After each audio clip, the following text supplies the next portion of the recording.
defining characters of Indian television. Her work across television, films, and theaters spanned 4 languages and made her one of the most recognizable faces in the country. Public life gave that recognition a very different direction.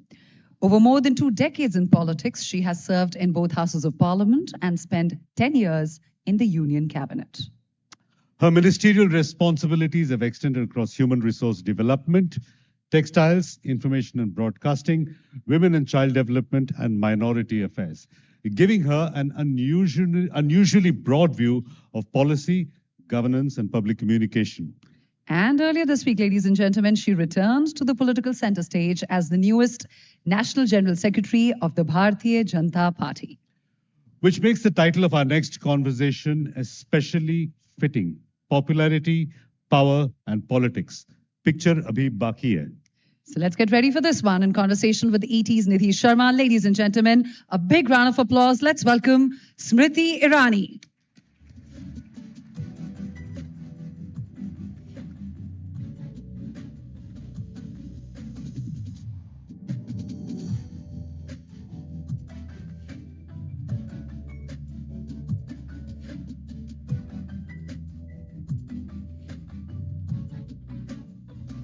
Good morning, Mr. Irani. Over to you, Nidhi.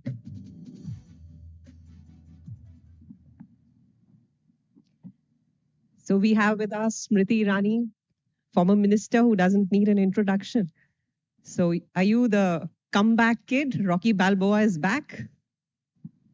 Well, it's a comparison which gladdens my heart, because if you compare me to a boxer in the political ring who could keep taking a lot of hits and keep coming back, that is not something I would shy away from, as long as I have the capacity to keep getting back up on my feet. But did you go away? I didn't, but I think that in a society where we cheer for the underdog, there were some who would want to cheer, saying that let's write her off. But there are some who are wise enough to know that you never know when she comes right back. And here she is. So my question is, Smriti Irani, HRD Minister and Textiles Minister, or Smriti Irani, General Secretary? Which newly minted General Secretary, which role is closest to your heart? In a country of 1.4 billion people, as a citizen, if you have the opportunity to contribute politically or to the social conscience of your country, any role that you're given then is nothing but a privilege. There are very rare circumstances and instances when you get an opportunity to serve in the Indian Parliament.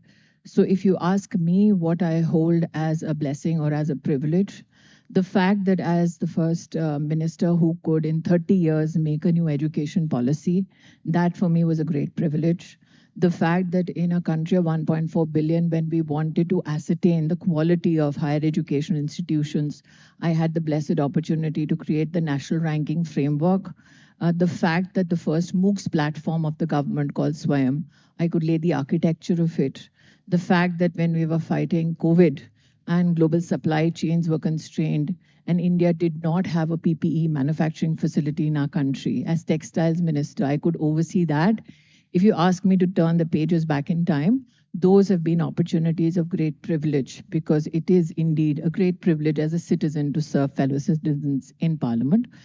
But knowing the journey of my political organization, I am mindful of the same, that before I came to Parliament, I had served a substantial amount of my political journey within my organization. And that journey gave me an exposure to the societal political needs of the country, which bore fruit when I became minister. So you cannot divorce the two. So probably I'll reframe. As a woman politician, what is more difficult? Is it more difficult to do policy and governance or politics? If you're asking me as a woman, nothing is difficult.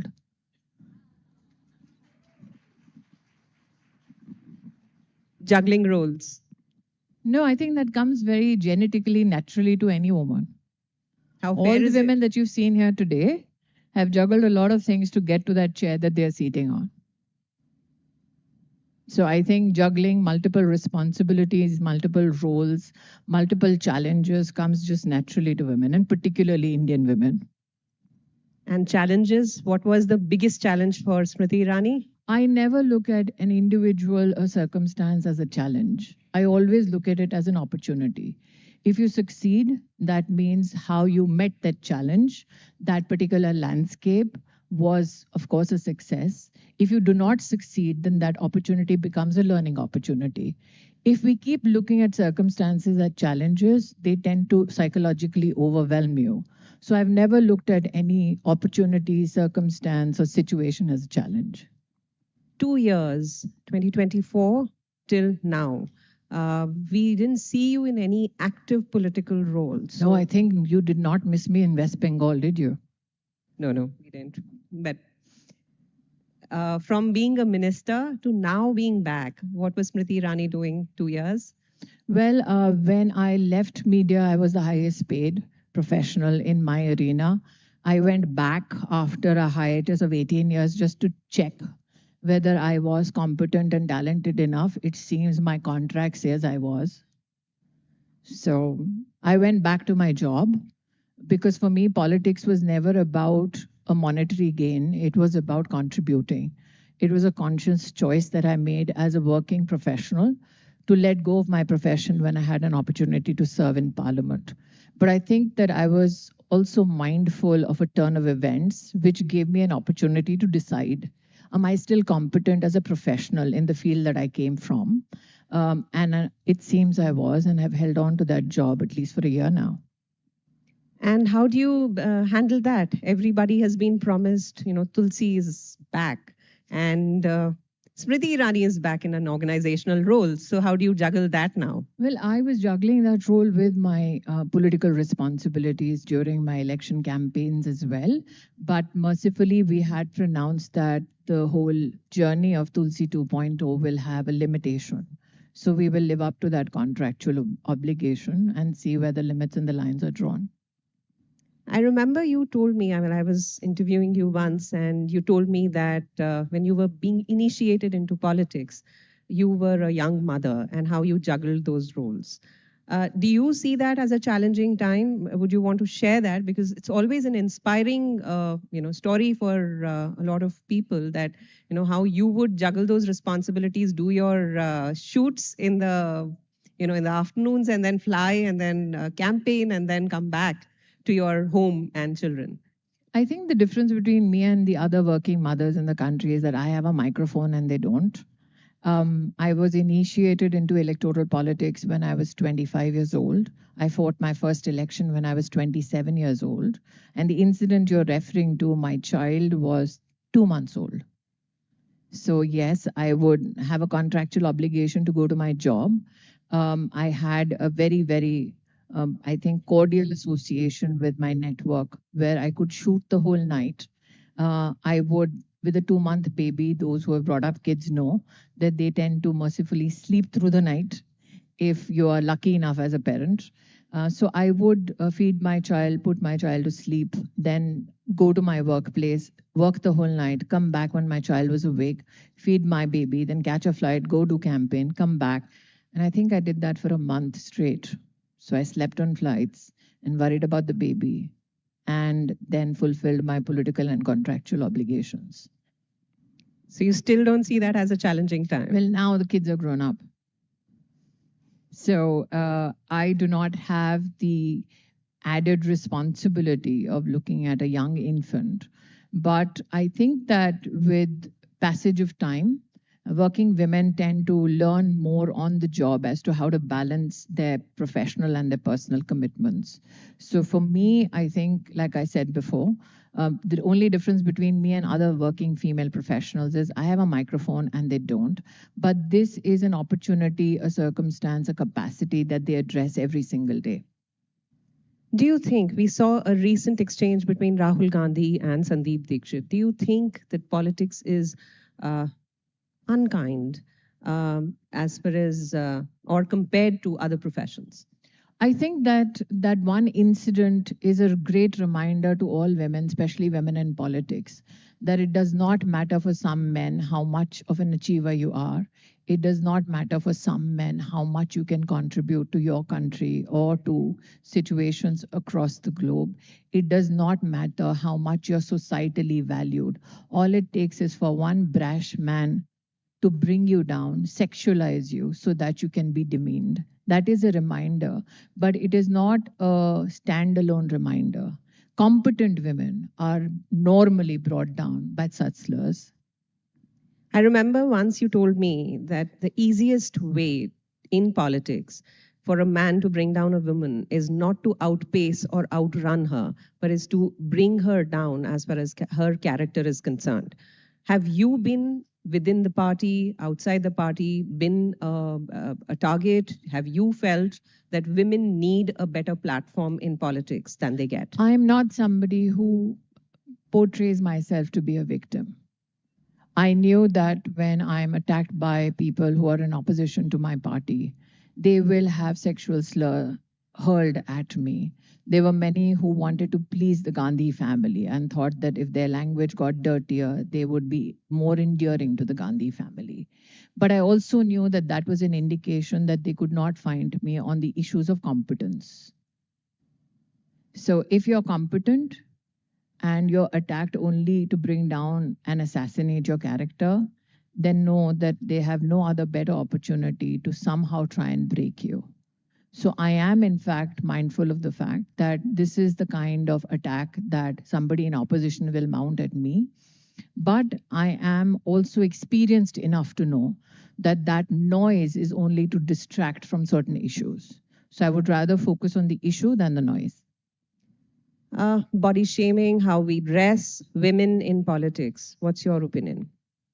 It is only done by those who have nothing productive to contribute to politics or to the country. Doesn't affect you. No. How On do you- my time, I can get as fat as I want, look as ugly as I want, as long as I'm a damn good politician and a policymaker. I don't seek personal validation from anybody. As a minister, not many know you have chased a car. Yes, full of drunk men, 4 boys you hauled up to a station. Are you still fighting a case? Yes. What was that? Will you tell us? So, since it's a sub judice matter, I'll only say this, that I was alone in a car and 4 drunk young men gesticulated in a fashion and then tried to kind of run down a car with a female alone. I did call up the PCR, did chase that car down, did haul the men to the Chanakyapuri police station, did file my FIR while I was a serving minister. And the drunk men said, "हमें नहीं पता था स्मृति ईरानी है." So I said, अगर आपको लगा कि normal औरत है तो उसके लिए हरासमेंट ठीक था, स्मृति ईरानी है तो उसको हरास करने में आपको शर्मिंदगी महसूस हो रही है. So I filed the case, I filed and I fought that case and it is pending judgment right now. I think I was gobsmacked when in the court when there was the lawyer from the other side who was cross-questioning me. He looked at me dead in the eye and said, "आप ये publicity के लिए कर रहे हो?" So I think that I have gone through that whole journey in my life where I've written laws to protect women and children, but I've also stood in court seeking justice for myself. So you're a young politician. We saw protests in Jantar Mantar. Where do you think is the disconnect? Because we saw the Prime Minister taking to Instagram. This was a party in 2014 which had holograms, which was on top of its game as far as social media was concerned. Now he's given directions to his ministers to be on social media. Is there a disconnect? I would not speak to the mind of the Prime Minister because I was not in cabinet and neither were you.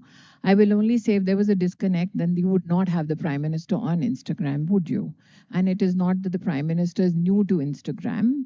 It is just that you were a bit taken aback to the fact that he would put out a story or a video maybe at 11 in the night or 12 in the night. That is a Prime Minister that has his hand on the pulse of the people. That is a Prime Minister that is responsive. But the whole ageist value that this particular discourse brings to us compels me to ask one question in the room. How many of you are below the age of 29? Could you please help and stand? all of you who are below the age of 29, could you look at everybody else in the room and tell us, are we redundant as human beings because we are not 29?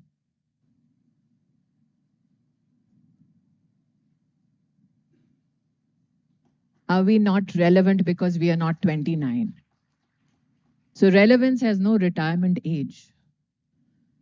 If Tukaram Mumble was going to look at his age, at 54, he would not have tried to catch Ajmal Kasab. He would have said, let somebody from Gen Z come and catch the terrorist. That is not how institutions work. We are 64 crore Indians who go to vote. We all do not vote for the same party. We all do not vote for the same individual. We all do not conform to a particular ideology, a particular political thought, but we all believe in the institutions of India. We do not abuse our institutions. We do not claim it's a utopian state. We say it is a democracy at work. So if these 29 and below aged youngsters think we are not redundant as human beings, then nobody at Jantar Mantar shouting abuses at me can make me believe that as well. You cannot go to Kargil and shout down men in uniform in the Indian Armed Forces and say, I pay tax. Go and say that to Vikram Batra's mother, who will say, I will give you your money, give my son back. But do you need You cannot say to any ASI like Tukaram Ungle, I will beat you because you wear a uniform. But- So a country needs the impatience of the youth for its future, but it also needs the experience of those who know what is the cost that we pay to be a democratic country where every citizen, irrespective of age, region, and religion, has a voice and has a right to be respected. So you need the impatience of the youth, but also you need the experience of those who have lived long enough to know what it takes to build this country. But does the party, since there were protests across India, Pune, we saw Mumbai, now in Jharkhand, at Jantar Mantar, does the party need to reconnect? Where has the party or as a society, we need to recalibrate and bring the youth into Like I our... said, everybody is deemed important irrespective of their age to be heard. And I demonstrated that in this very room, that everybody is relevant, everybody is to be respected. There are always questions thrust upon my political leadership, whether we are connected enough. And if the relevance of connected enough is to make sure that the Prime Minister speaks directly to the youth, the Prime Minister has projected that relevance and that respect. If the issue is that can we come together and better our systems, the Prime Minister has, through his own conduct, ensured that he's created a task force, which is also headed by people who fought elections against him, all so that they can contribute to building better systems. So the Prime Minister, his office has been responsive. I'll bring this with the last question that we have to you. 2029, are you the primary challenger for Rahul Gandhi? It seems my ghost does not haunt only the Gandhi family, but even people like you who would love to ask that question. But I can only say this, that in a country where you thought that a dynasty could not be challenged, here comes a woman from no political affiliations that you think is deemed fit enough to be a challenger. And that is the strength of the Indian democracy, that a woman out of nowhere can come and challenge the biggest political dynasty of the country and be the only female to ever defeat in the history of our country the sitting national president of the Indian National Congress. So I'm glad to have that privilege. And what do you think, how do you think that you as a woman leader can promote women in politics? The word leader is not entrusted to only a gender. So I do not know why you would want to address me only as a woman leader. We never have platforms like this where a male leader comes and we say, tell us what you can do for other men. So why is that compulsion thrust upon only female leaders? Because there aren't many of us. There are many of us. How many female leaders in the room? Can you please stand up? We'll do a percentage All as of well. you, even the lady who thinks she's sitting, the fact that you're in the leadership forum, that means Economic Times recognizes you as a female leader. So please stand up. Those are the women. They're not very few of us. There are plenty. Depends on whether you're looking or not. I don't know why some won't stand up, but you are a leader. Stand up. If you won't, nobody will then recognize you. So you do it. Do you see Yeah. the hesitation? There are many of us. If only you were looking. Where is Irina? Where's Irina Ghosh? So that, ladies and gentlemen, is the head of Anthropic, an Indian lady. So there are many women who lead. If only you were looking. Are they enough? So are they enough? Can they ever be enough? अभी 33% मांगने में इतनी दिक्कत हो रही है. सोचो 50% मांगेंगे तो क्या होगा? पूरा आसमान हमारा होगा. पूरा आसमान हमारा होगा. हमारे, I think no woman ever wants everything सारा का सारा. And that is the beauty of being a woman. We are intrinsically, genetically inclined to always share. The only problem is we have always had to ask for our share. जो हमने बांटा उसमें से भी हमें अपना मांगना पड़ता है. यही दिक्कत है. Thank you so much. Thank you so much.